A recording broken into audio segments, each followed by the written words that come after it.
Nenek Pakande ini dari Pulau Sulawesi Selatan. Nah, cerita Nenek Pakande ini diceritakan di kampung yang bernama Kampung Sopeng. Dengerin aku cerita baik-baik ya.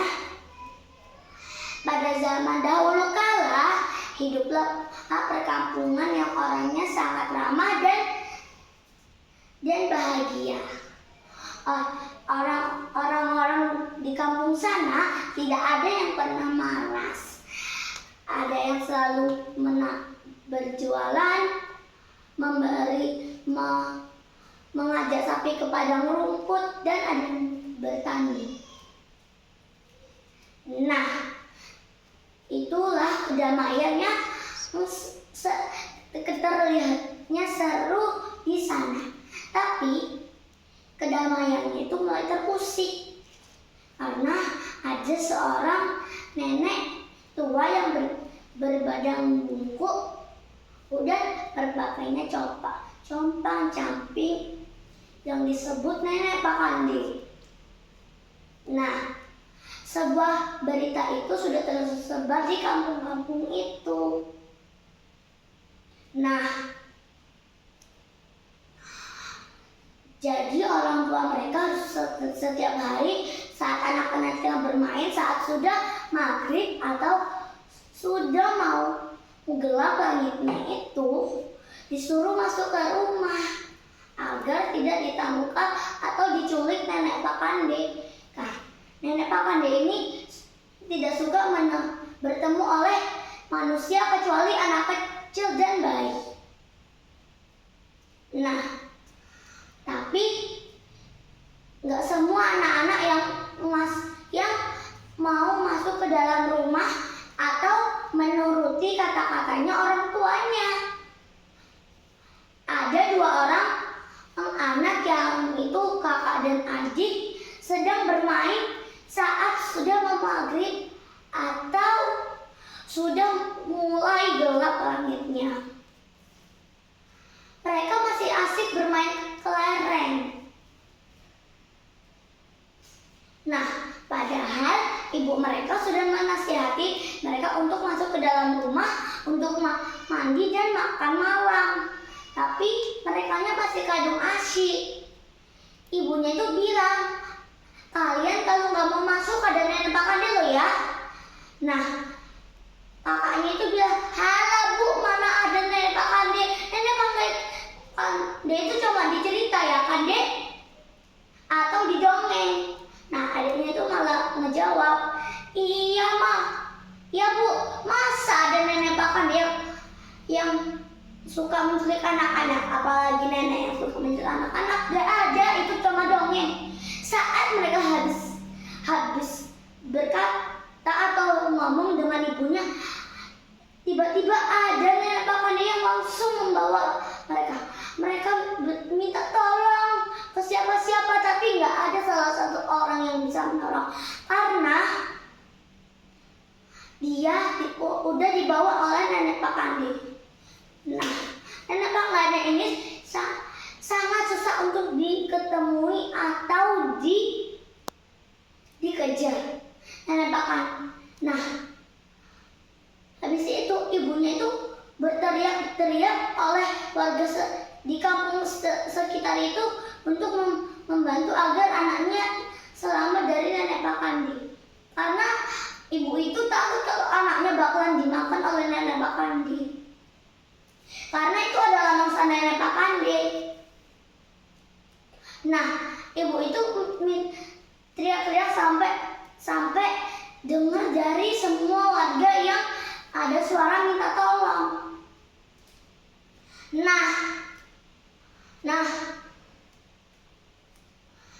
Nah, warga-warga itu langsung menanyakan, ada apa? Lalu ibu itu sambil berteriak sambil ngomong seperti ini, "Tolong, anakku diculik oleh Nenek Pakande." Lalu warga-warga sekitar yang lagi beres-beres, yang habis bekerja itu mendengar suara minta tolong. Nah, mereka itu langsung mendekati suara itu. Nah, ternyata anaknya itu diculik nenek Pak Kandi. Nah, warga-warga itu langsung mencari kedua anak itu dan nenek Pak Kandi. Nah, mereka mencari di hutan, di mana tempat nenek Pak Kandi itu bersembunyi di dalam hutan. Karena nenek Pak Kandi ini suka bersembunyi di gua. Karena di kampung itu dekat hutan, barangkali ada gua yang mungkin nenek Pak Kandi bersembunyi di situ.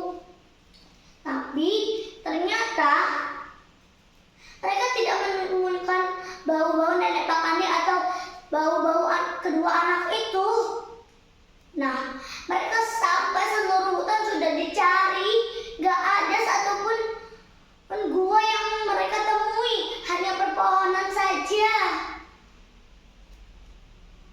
Nah, mereka itu udah mencari di seluruh hutan yang luas sampai pagi. Mereka belum bisa menemui jejak-jejak nenek Pak Kandi atau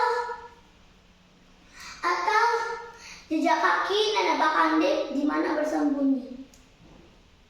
Nah, lalu bapak-bapak itu berdiskusi karena takut ada warganya yang sudah terkena korban yang sangat parah. Nah, saat mereka lagi berdiskusi, tiba-tiba di depan rumah warga, tiba-tiba ada warga yang cerdas dan pintar. Lalu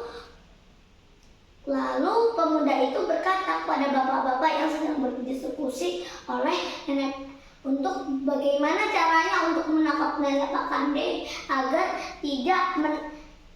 tidak menangkap anak-anaknya dan mengembalikan anak-anaknya itu. Nah, terus terus pemuda itu bilang, "Halo bapak-bapak, dengar-dengar bapak-bapak ingin menangkap nenek Pak Kandi ya?" Bapak-bapak itu bilang, "Iya pemuda cerdas." Nah, pemuda itu dikenal cerdas karena dia tahu bagaimana mengusir nenek Pak Kandi atau mengusir apa-apa. Nah, caranya itu harus bekerja sama dan minta tolong bawakan barang-barang ini ya. Nah, bapak-bapak itu langsung setuju. Nah, pemuda itu bernama Labedu. Nah, Labedu itu minta untuk bapak-bapak itu mencari barang-barang yang dibutuhkan. Pertama, kulit terbungkul untuk pembesar suara.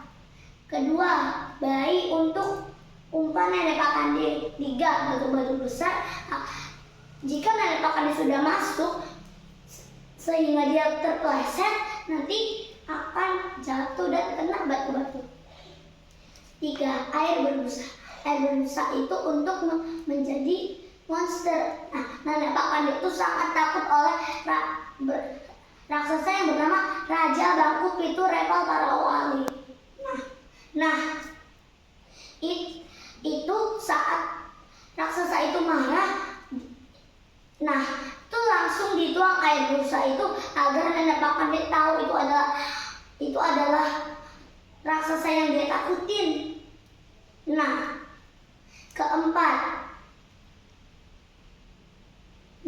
yang keempat ini belut. Buat apa belut? Nggak ada masalahnya kan buat apa belut. Nah, belut itu untuk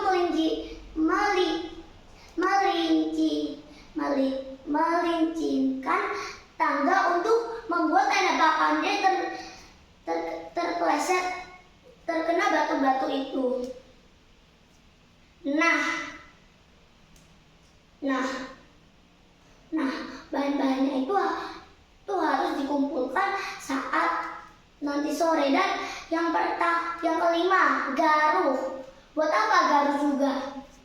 Nah, garuh itu buat berpura-pura menjadi raja raksasa itu. Nah, jangan lupa lupa, bayi jangan di luar dan harus di kamar, jangan tertutup rapat, dikunci. Nah, terus habis itu Bedu bilang, nanti kalau mau rencana ini kalian harus bilang ke warga-warga sekitar untuk jangan menyalakan lampu rumah atau penerangan, biar rumah saya saja yang dinyalakan untuk umpan nenek Pak Kande. Nah, nanti ketika nenek Pak Kande sudah jatuh atau tergelincir dari tangga itu, nanti semuanya akan tangkap dia dan menyerangnya. Nah, rencana itu malamnya pun mulai dilaksanakan. Seluruh kampung gelap gulita, hanya rumah lampu saja yang menyala. Sungguhlah dia menyala dan suara bayi terdengar. Lalu nenek Pak Kande segera datang ke rumah itu. Dipikir-pikir ada bayi dan anak yang tidak mau tidur. Nah, nenek Pak Kande itu malah langsung kaget karena tiba-tiba yang dicari itu bukan yang mau dia bawa, tapi raksasa yang dia takuti. Tapi dia masih nggak tahu kalau itu adalah raksasa yang dia takutin. Nah, raksasa itu berkata, Pak Kande, apakah kamu tidak ingat dengan aku dan bayi itu dalam perlindunganku? Aku adalah raksasa yang kamu takuti, yaitu adalah Raja Bangku Piture Paparawale. Nah, nenek Pak Kande masih nggak bertanya. Hei, apa-apaan kamu? Berani saja. Aku tidak percaya kalau kamu adalah raksasa yang aku takutin. Nah, raksasa itu menjatuhkan kura-kuranya dan langsung nenek Pak Kande itu takut dan berlari ke arah tangga. Nah, nenek Pak Kande itu berjalan mundur sehingga dia terpeleset dari belakang, lalu kepalanya terkena batu. Nah, warga-warga yang melihat nenek Pak Kande itu langsung segera menangkapnya dan menyerangnya. Tapi sayang, nenek Pak Kande selalu sakti untuk dikalahkan. Nah, namun nenek Pak Kande itu bisa melarikan diri. Lalu warga-warga banyak yang, ayo kita kejar nenek Pak Kande. Lalu kata Labdu, biarkan saja dia pergi. Dia sudah tidak bisa apa-apa lagi. Dia sudah terluka parah. Nah, katanya, akhirnya nenek Pak Kande tidak kembali ke kampung itu lagi selamanya. Nah, esokan harinya anak-anak itu kembali lagi ke rumah mereka. Nah, ibu itu senang sekali karena anaknya sudah kembali. Syukurlah kalian masih selamat. Nah,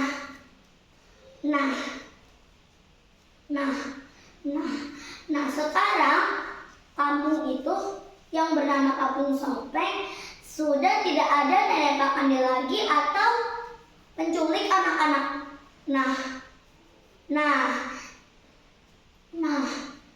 Jadi warga-warga bisa hidup damai dan selamanya tidak ada gangguan-gangguan lagi.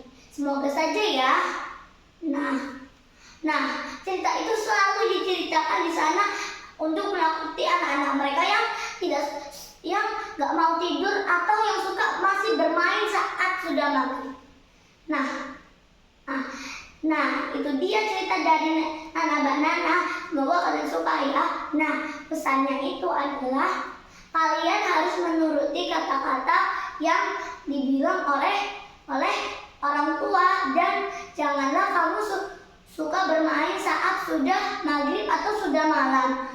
Karena bisa jadi ada yang menculik kamu atau kamu dipanggil sama ibu-ibu kalian untuk masuk ke dalam rumah, tapi kalian masih nggak mau. Nah, nanti ada penculik yang suka mengambil anak kecil. Dan berkumpullah di keluarga tercinta. Nah, Nah, itu dulu ya cerita dari Nana Banana. Wassalamualaikum warahmatullahi wabarakatuh.